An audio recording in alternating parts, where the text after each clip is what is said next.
In Birmingham, Alabama Saturday, Dr. Martin Luther King was released from the city jail after posting a $300 cash bond. Dr. King and 30 others were arrested 8 days ago as they attempted to lead a march protesting segregated lunch counters and restrooms. Dr. King said he had decided to post bail so he could consult with members of the strategy committee that has been directing the Birmingham protest campaign. He said he had been temporarily held in solitary confinement under uncomfortable conditions, but that after his wife had received a phone call from President Kennedy, conditions had improved. On April 12th, an open letter signed by 8 local white clergymen was published in Birmingham. The letter, titled A Call for Unity, took issue with demonstrations, quote, directed and led in part by outsiders, unquote.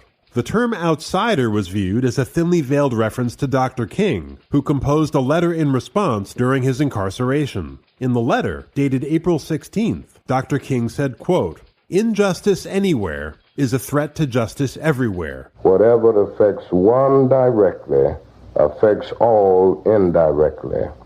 You deplore the demonstrations taking place in Birmingham, but your statement, I am sorry to say, fails to express a similar concern for the conditions that brought about the demonstrations. It is unfortunate that demonstrations are taking place in Birmingham, but it is even more unfortunate that the city's white power structure left the Negro community with no alternative.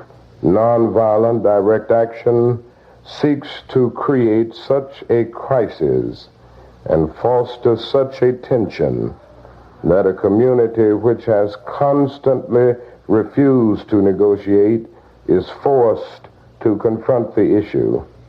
It seeks so to dramatize the issue that it can no longer be ignored.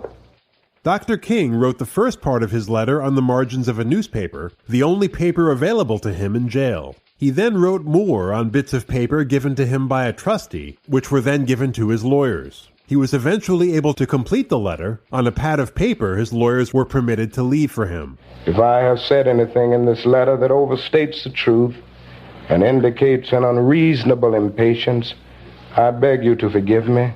If I have said anything that understates the truth and indicates my having a patience that allows me to settle for anything less than brotherhood, I beg God to forgive me. I hope this letter finds you strong in the faith. I also hope that circumstances will soon make it possible for me to meet each of you, not as an integrationist or as a civil rights leader, but as a fellow clergyman and a Christian brother.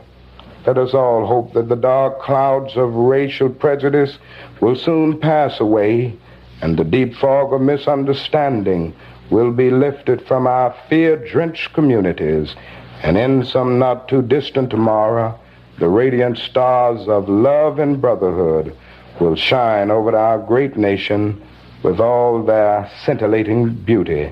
Yours for the cause of peace and brotherhood, Martin Luther King, Jr.